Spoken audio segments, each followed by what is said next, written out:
Your Creative Push, episode 95. Just make sure you finish it.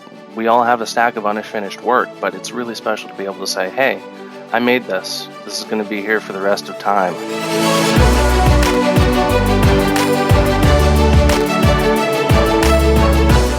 Welcome to Your Creative Push, the podcast that pushes you to pursue your creative passions. I'm your host, Youngman Brown, and my guest today is Skoddie Kraemer.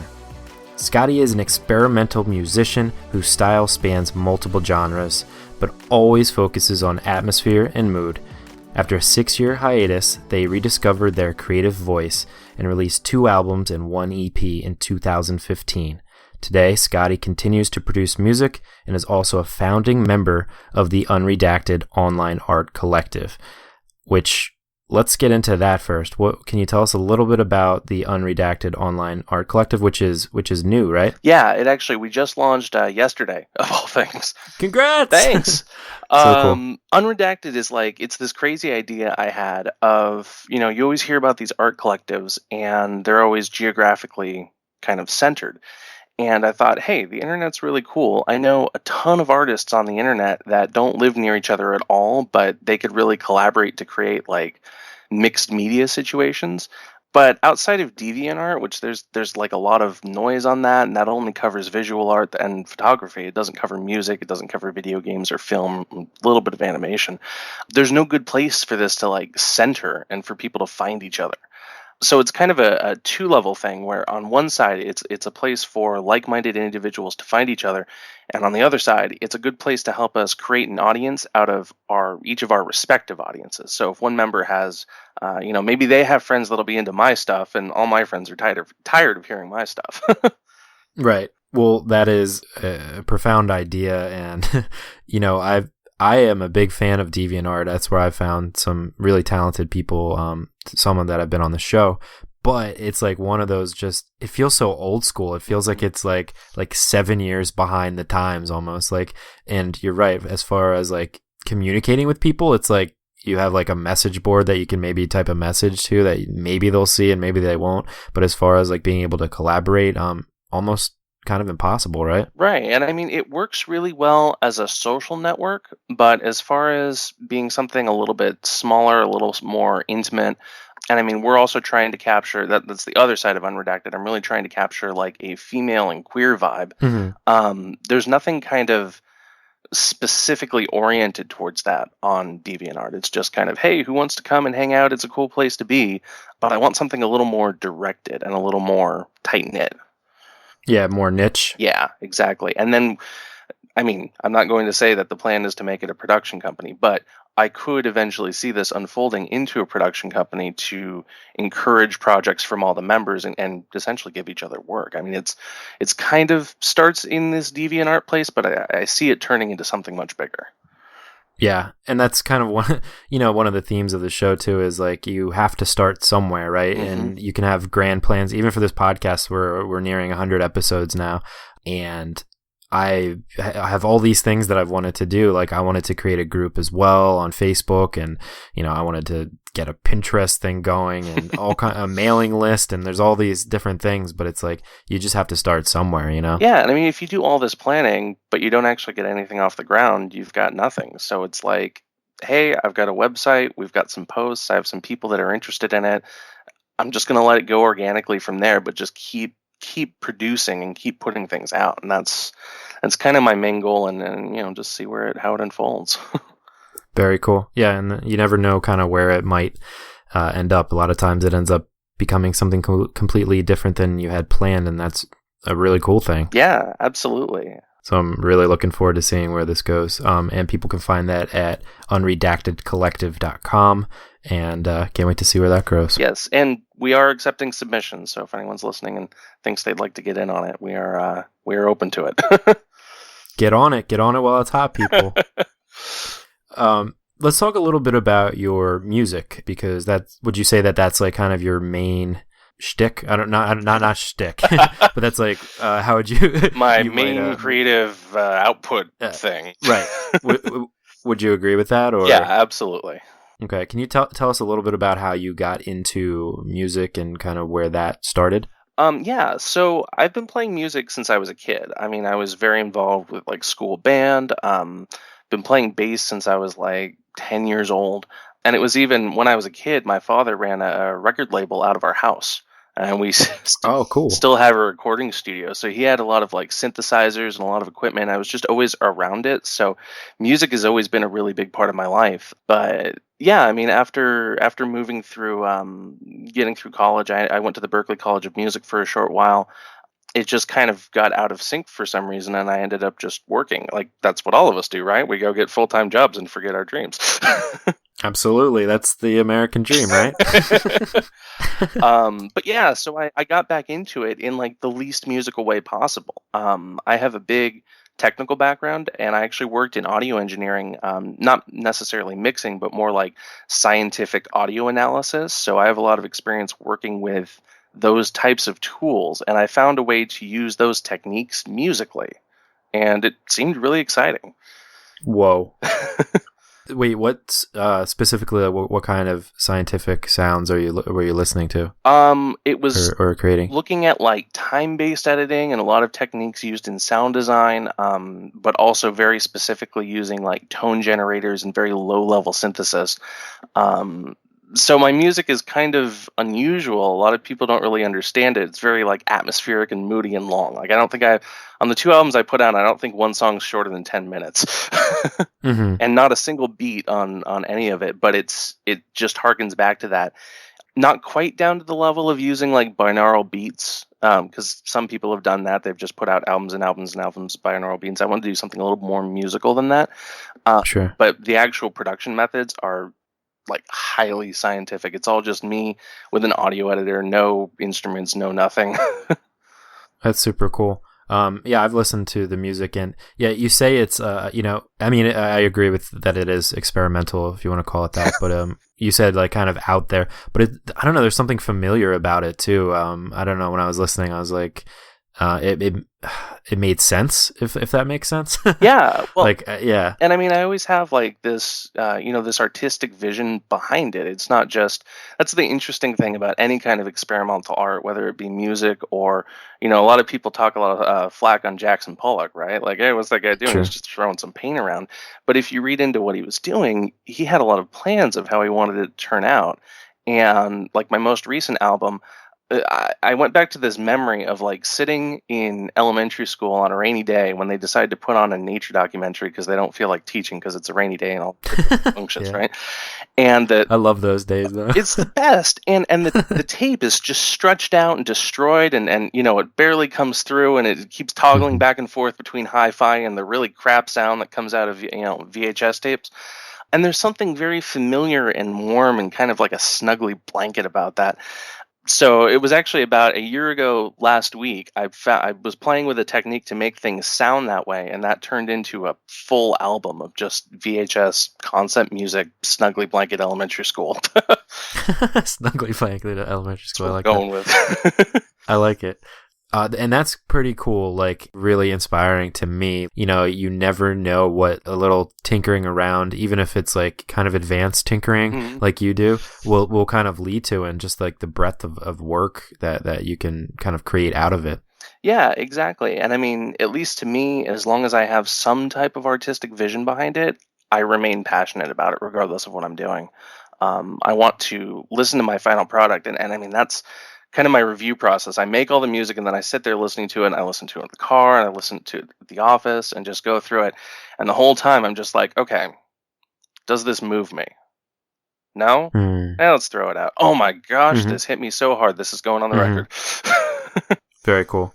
Yeah, I think that's the way to kind of approach it. Just to kind of like, well, kind of harkening back to Pollock, throwing stuff against, throwing paint against the wall or whatever, and seeing what sticks, and what resonates with you the most. Because first and foremost, that's the most important thing, is to do something not to impress yourself, but to, I don't know, get yourself out there, kind of. Yeah. And then I think almost always other people will latch on. You just kind of have to find that segment of the Venn diagram that, where you connect with the other people. Oh, absolutely. And I mean, I think, especially in a lot of my peers, I see this this unfortunate mindset of believing their art is scarce. And Mm. I've always felt like just make stuff, just make a ton of stuff, like let it be bad, and then in that sea of bad, you'll find some wonderful gems. Absolutely. And I think the thing that people forget about is like you can create total crap and nobody has to see it. You know, you Right? could like you said, you could just throw it out or just kind of lock it away in a safe or something like that. I think it's important to just do it and then figure out what to do with it after, you know? Exactly. Are there, so first of all, is that like when you first kind of decided to start doing this new thing, was that scary for you, or was there any like hesitancy to do it? I had to kind of approach it with a very specific mindset. I don't want to say I had to trick myself into doing it, but I've always really appreciated the residence theory of obscurity. If you've ever heard of that, they say, artists make the best art when no one's ever heard of them, so they have no outside pressure. Absolutely. So I kind of went into this concept of like, I have these technical things. I like playing around with sound. I'm just going to make whatever, and I'm never going to show it to anybody. And I just kept telling like, yeah, I'm going to never show it to anybody. I'm never going to show it to anybody. Just keep working. And like, no, it's my little secret. It's my little thing I'm keeping to myself. And after a while, it was just like, oh my God, I'm so excited about this. I said I wasn't going to share it with anybody, but I kind of think I should. What do you think, Brain? Come on. Yeah, I like that idea of, tricking yourself, and that is a cool moment though to reach where you're like, you know what, maybe this is worthy of being shared. I think that's like a really empowering moment almost, Yeah, absolutely. And I mean, not gonna lie, being any type of creative person, any type of artist, visual, even video games, it's just this emotional roller coaster more than anything else. Absolutely. So learning to, ride the roller coaster is key. Yeah, absolutely. So it's one of the trickiest things to do, and it's you can love what you do one day and then hate it the next morning when you wake up. It's kind of tragic, but it's just kind of continually doing it, every single day, like you said. Exactly. And I mean, as long as you're passionate about it, I feel like just keep doing it. No one has to see it. Are there any things that initially held you back from being creative, or maybe still do? So it's really interesting, actually. So the reason I took a break from music and went off and got a full-time job is because I had taken, right after I left music college, I'd taken a compositional commission. Someone had said like, hey, I have this piece of music I need. I want to use it in a video game. It's just a little short thing, and then we'll go from there and see what you want to do. But I need it to fit within these certain guidelines. And it just freaked me out beyond belief. Like, it actually completely messed with me. I lost all my confidence. I had to, bail out on it. It was like deadline after deadline. I'm just looking at it going, I have no creativity. I can make not that. I don't know what to do. And it just killed me. And that's why I ended up taking 6 years off. So some of that is kind of in the back of my head. I actually just recently got into this is kind of extreme. I got back into making music with rhythm and beats. I listen to some of that too. It's very, very good. Oh, thank you. You're welcome. But yeah, I mean, just having the emotional courage to say, okay, I'm going to go back into this more traditional music composition scheme that I'm technically trained in, but has just emotionally freaked me out in the past. I kind of fight that a lot, but it was the same thing where I found a workflow that was really easy for me to get a result that I was happy with. And then it was just like, okay, creative floodgates, open, go. Yes, that's the best. Yeah.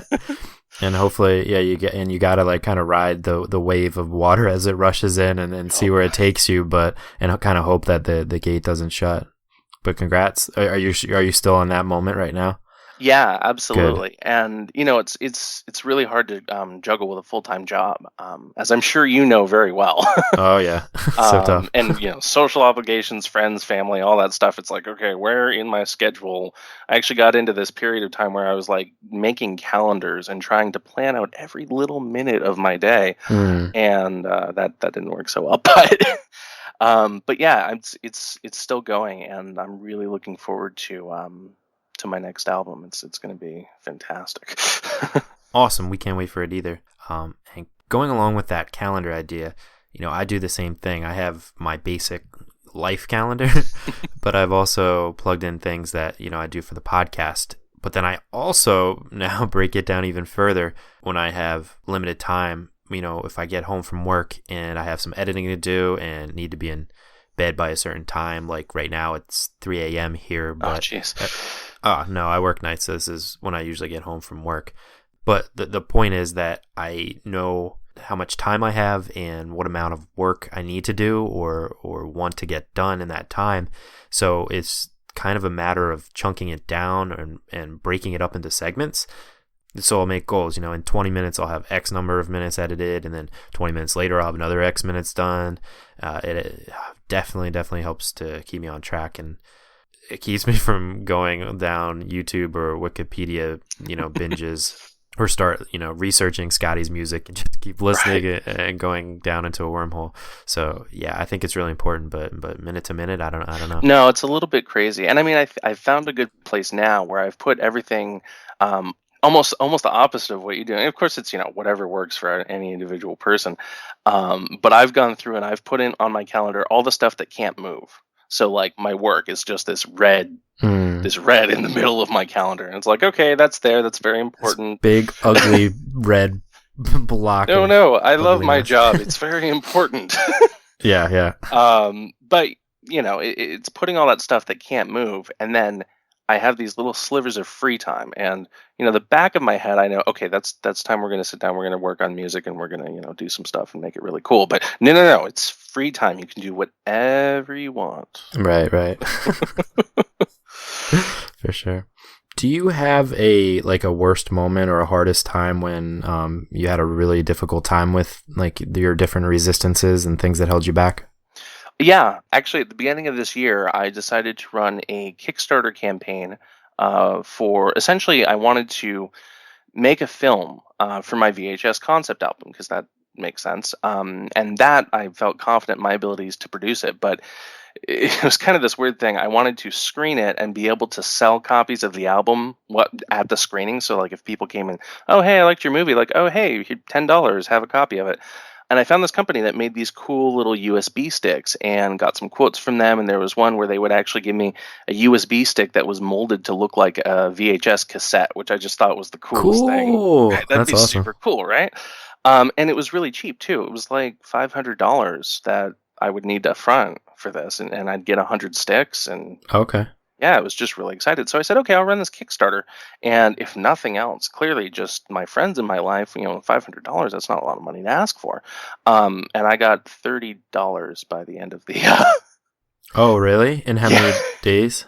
Yeah, in 30 days, I got $1 a day for the entire campaign. Oh, man. And that was a really big learning moment. That was part of what led to my decision to start Unredacted. Because it was just this moment of realizing, like, right now my audience is people I know personally. Mm-hmm. I don't know exactly how to jump beyond that, but I need to focus on things that I can accomplish, things that I can get excited about. And then as far as the collective is concerned, it was just, let's combine our friends. Let's help each other out. I mean, I talk to people, they're saying the same thing I'm saying. I'm like, well, we have different circles of friends. Let's make a Venn diagram out of this stuff. Absolutely. Well, congratulations to you for creating that and starting that forward. Yeah, that's one of the things that scares me too. As starting to hate my job more and more, and trying to maybe make this podcast be the way that I make money.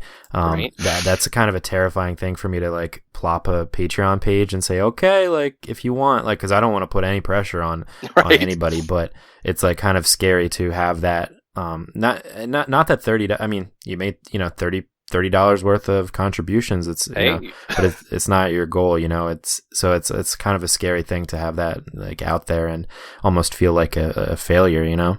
Yeah, it's weird. I'm really glad that it happened. I think I don't know, I just feel like every time I fail, it makes me more savvy. And I mean, that's been a theme in my life, not just my creative life.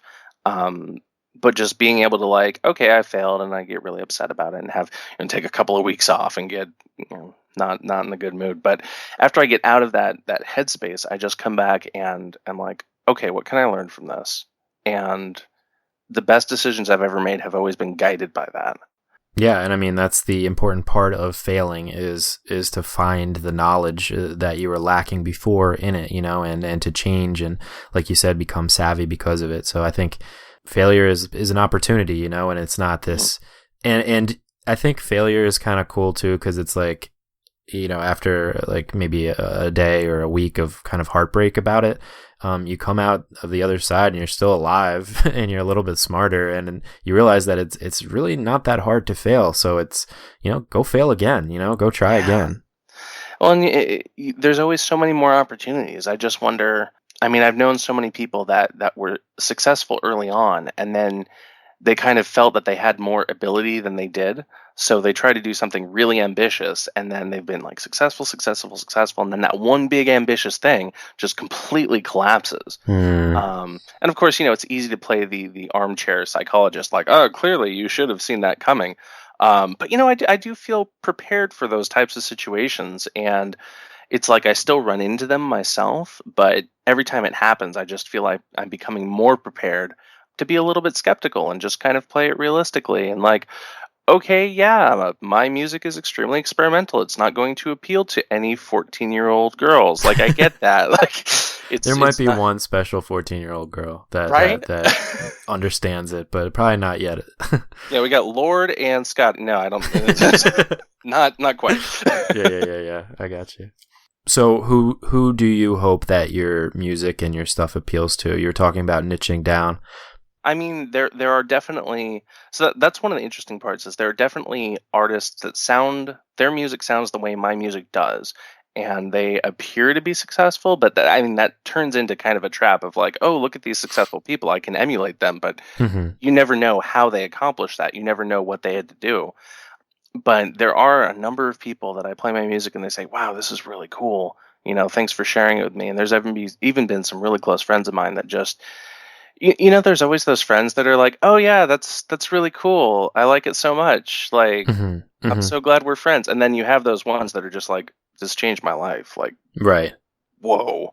And Right. those are really special. So I mean, I feel like there is that appeal and there is that genre and kind of a place for it. But it's just a matter of exposure, and there's so much noise on the internet right now. It's how am I going to find that? And at this point, I feel like creating content is a much higher priority than building an audience. There may be some tipping point where somebody latches on. Maybe they like one of the new tracks that I've been working on. They're like, oh, this is really beat driven and it has trap influences and it sounds like Blank Banshee or something like that. And I like that.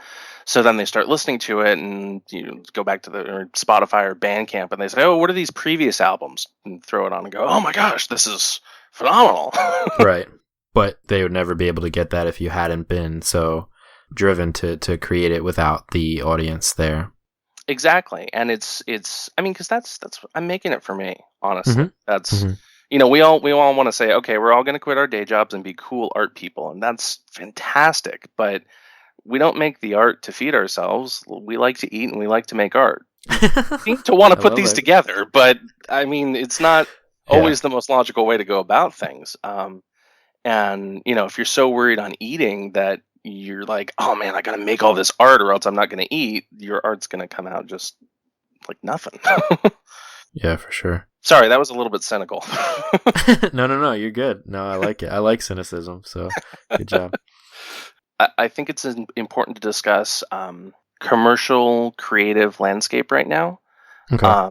And part of what we're trying to do with Unredacted is that there aren't a lot of there are a good amount of female artists out there, but there are very few queer artists, and the few that they are very upheld for their queerness, but not as much for their artistic talents. Like, okay, they're very, very artistic, but whenever you read anything about it, it just focuses on their queerness. And that's kind of a big goal with the art collective to me, is to actually create a space where I'm hoping we'll eventually get fans that are like, hey, this page is really cool. I love the art. I'm super into this. And oh, by the way, they're queer. It's like, it's not on the front page. It's kind of hidden in the little about bio. Not that we're trying to keep it a secret, but I really want the art to kind of stand for itself and just push the edge of the traditional media narrative and offer up something different. So how then do you navigate that problem well, it seems like a problem, where you want to niche down where the artists are appreciated for their art and not their queerness. However, if you want it to be a niche, how then do you get other people to come in and appreciate them for their art and not their queerness, if that makes sense? It seems like a slight problem to deal with as far as expanding.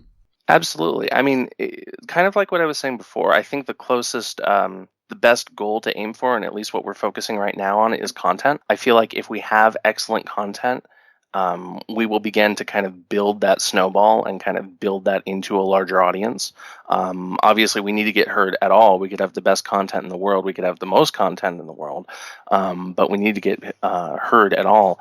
But at least in my experience with social media, and since that is kind of where we're focusing, it's kind of random happenstance that you end up getting heard. Just it's random. It's very Warhol. Everyone will only be famous for 15 minutes kind of situation. Right. But I just want to make sure that in that moment that someone latches onto it, whether it's 3 months from now, whether it's a year from now, whether it's 5 years from now, which is not unrealistic, that we have a lot of stuff for people to really dig into and that they're able to look at. I think when we get a good amount of content, then I can start looking more into how are we going to push this? Are we going to spend money on advertising? Are we, I mean, that's kind of outlandish right now. Like, we're all just doing this in our spare time for free. But the idea of, hey, do we want to pool together? And I actually recently looked into commercial ad space on late night TV. It's incredibly inexpensive. Really? Yeah, no, it's super cheap. It's like $25 for 30 seconds. It's just you have to buy it in $1,000 chunks. But that gets you a month of airtime. And I love the idea of like, hey, let's make some animation and put some music and some art and just not even advertise anything. We're just going to take over late night TV and fill it with art. I would love you for that. That's my dream. That's my dream. Do they allow that? It seems so against the rules. I know, right? I have no idea. I haven't actually followed up on it yet. It's just kind of this in the back of my head. I know, like $1,000. That's a lot of money for one person, but it's not a ton of money for like 10 people. Yeah. It's a good amount of money still, but it's kind of that. Whoa, we could really crack an egg over mainstream culture with this. Absolutely. That's almost like a new untapped canvas to kind of, paint on and kind of express yourself on. Is just, it's like a canvas that right now, it's like a billboard right now because it's just crappy advertisements on there for stuff that people that are up late like me, that the only time I watch TV is late at night, and I'm like, why do I have to learn about Oh, I know. the most obscure things in the world and things that only people that are up this late kind of look at, I feel like that's like our market too. It's very much the up late at night crowd. The people that are going to be up in the middle of the night anyway are people that would be very interested in the idea and interested in supporting that art. I mean, like you said, what if you turned on the TV after we get off the interview and you just saw 30 seconds of art with no text, no referring, nothing? You wouldn't even know where it led to. It was just art. I'd be on Google. I'd be like, I wouldn't even know what to Google for once in my life. Right? Yeah, that's so cool. So yeah, I mean, there's a couple of ideas I have percolating, but it's just kind of this take the bull by the horns, and I want to get our voices out there, and traditional media has failed us. So fine, we'll do it ourselves. Well, I wish you all the best of luck with that. That's a Kickstarter that I could support for sure. Right. Absolutely. Let's take over TV. Let's do it. Or at least between the hours of 2 a.m. and 3 a.m. The best hours. It really is. Skoddie, it is time for the final push. This is where I ask you to reach through the microphone, grab the shoulder of one of the listeners that you've already really inspired today, that's thinking, I can do this too, or I need to get back to my work. Maybe they've had a 6-month hiatus as you did. 6 year. Oh, that's what I meant. A 6 year. Sorry. Yeah, you should be sorry. 6 years. And give them your best advice and push them to do it. Okay. So yeah, hey, you are an artist, you're really passionate about what you're doing, and you want to succeed, you want to see this through. Just finish what you're working on. You don't need to show it to anyone. You don't need to be proud of it to anyone other than yourself, and you'll have plenty more to do in the future. Just make sure you finish it. We all have a stack of unfinished work, but it's really special to be able to say, hey, I made this. This is going to be here for the rest of time. Absolutely. You have it out there in the universe. You've taken it out of your mind and put it out there. And, you know, if it's crappy, just throw it away or lock it up and learn from it. Use it in a collage later, maybe. Or throw it up on late night TV. Who right. cares? It's better than the crap that's out there now. Skoddie, thank you so much for coming on the show today and for giving us that push. Yeah, thank you for having me. This was great. Of course. And you can find Skoddie on skoddie.com or unredactedcollective.com. Go check it out. Taking applications, right? Yep. New members, submissions. We're all those words into a sentence. Let's do it. Let's get this thing going. Also on our show notes page, yourcreativepush.com/Skoddie, you can find all of Skoddie's various places to find music: SoundCloud, Bandcamp, and Spotify. Yep. Skoddie, thank you again so much. Yes, thank you. That is a whole lot of fun. Thank you, Skoddie, for coming on the show. I cannot wait to see what happens with Unredacted.